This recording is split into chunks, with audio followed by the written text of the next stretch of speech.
Welcome back into the GSMC Sports Podcast as we continue to talk about young quarterbacks that are under a lot of fire. Drake May of the New England Patriots has already been getting tossed into some conversations about, I don't know if I've heard the word bust yet, but it seems like a lot of, media members are circling towards that. Of course, growing up in Massachusetts here, I see a lot of the local beat reporters talking about just how surprised they are that Drake May is as far behind as he is than to Jacoby Brissett, and that some of the concerns that Bill Belichick had specifically in accordance to his footwork and such, that Drake May does look very raw at this point, and that it doesn't seem likely that he is even going to have a chance to win the starting job to start off the season. And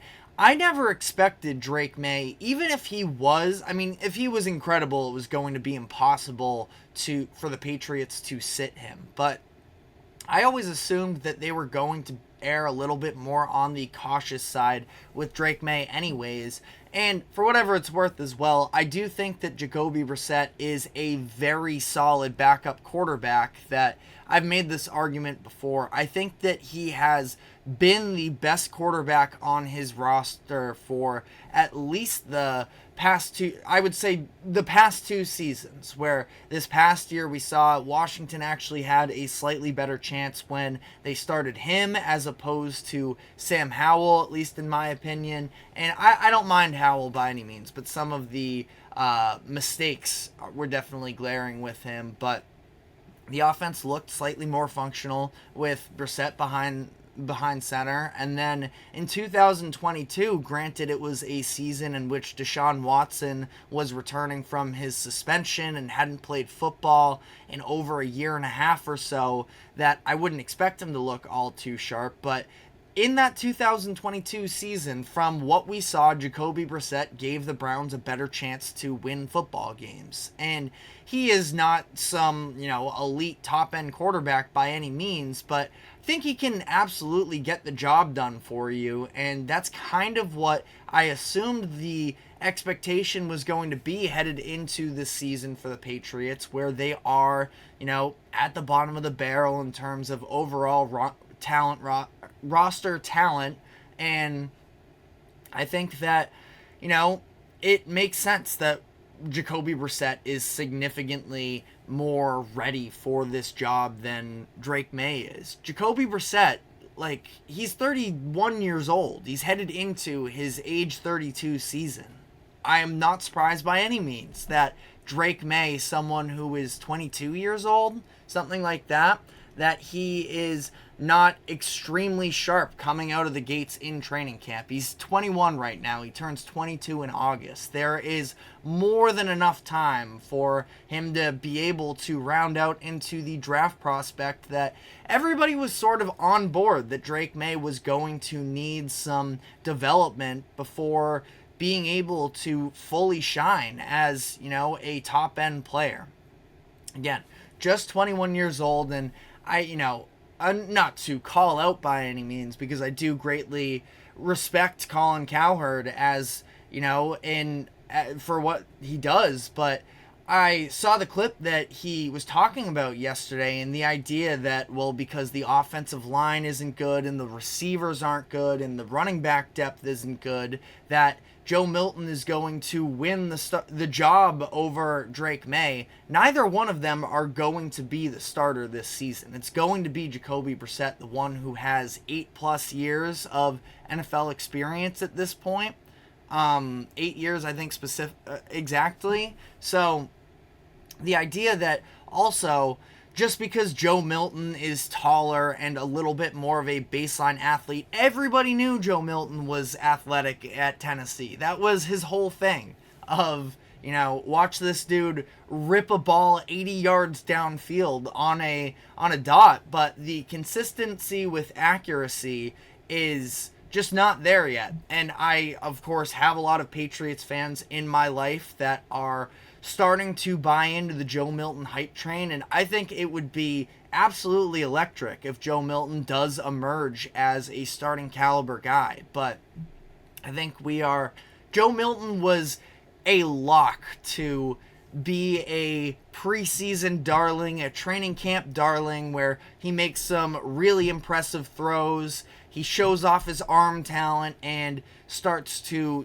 get the buzz building up a little bit. But ultimately, I think that if you watched him at Tennessee, you saw that the consistency from him in terms of being able to actually have the accuracy to keep up with NFL talent, just don't think it's there. Now, again, rooting for him because he is such a fun player to watch, whether it's the Patriots or anyone else, that if you can put all of that athletic talent together, that, I think that's a quarterback that anybody really would want to watch. But I think it's so unfair to, already start writing off a 21-year-old quarterback that hasn't even taken a snap in preseason yet. I think we're getting way too ahead of ourselves, and I sort of alluded to it earlier in the show when I think that we're just at this point where football is in the air, you can smell it right around the corner,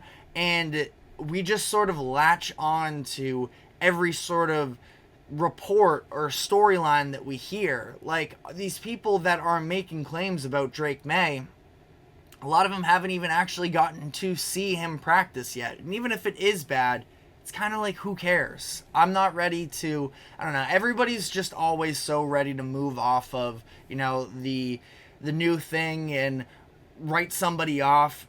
Obviously, more times than not, you see it click sooner rather than later. But to just have some preseason reps that don't go your way, and not even preseason, just training camps internally not go your way for a quarterback that we knew was going to be a little bit of a project, I'm not sure why you're, really analyzing like this. You understood that's what the background was. How could you be surprised by what we're hearing so far? And again, I think part of it probably somewhat has to do with the fact that Jacoby Brissett doesn't really get all that much respect, I feel like, generally from the NFL. And I think he is going to be a bottom half of the league starter when he comes in, and he's going to have a very rough situation around him in New England.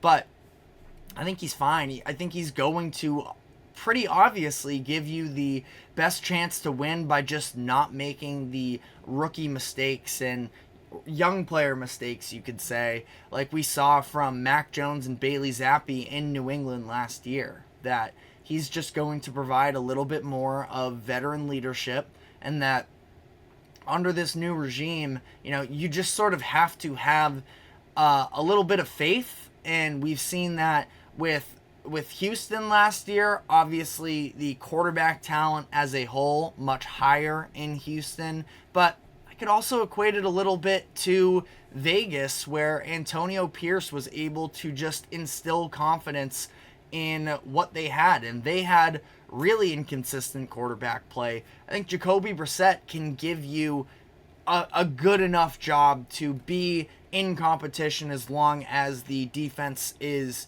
totally intact there in New England. And obviously, it's been a little bit messy there in terms of the developments of their defense over the past week or so. Finding out about Christian Barmore being diagnosed with blood clots, potentially putting his season in jeopardy. The Matt Judon situation, even though it sounds like Judon and Gerard Mayo had a positive conversation and things are headed back towards the right direction, we'll have to see there. And that defense as a whole has the potential to be, I would say, a top 10 unit, but we're going to have to see them actually all available for them to, even begin that dialogue, really. But let me know what you think in the comments section, because ultimately, at the end of the day, if you didn't like Drake May coming into this year's draft, you're pointing at those reports and saying, see, I told you so. But I don't think that it necessarily proves anything either way. So to me, honestly, it should be a nothing story. It should be that Drake May is struggling and that's sort of it. I think people are just making it out to be a bigger thing than than it should be, and also maybe people were just anticipating Drake May to be the starter. I never thought that was going to be the case, but again, let me know in the comments section how you feel. But I did just mention Antonio Pierce and the Raiders. We're going to be diving into their upcoming season, where we continue on the previews for all 32 teams. Today we do have the Raiders, so we will be getting into that, whether or not you believe Antonio Pierce can emerge as a real, significant head coach moving forward, where things stand in terms of the quarterback battlefront, and more. So stick with us, and we will be right back after this quick break.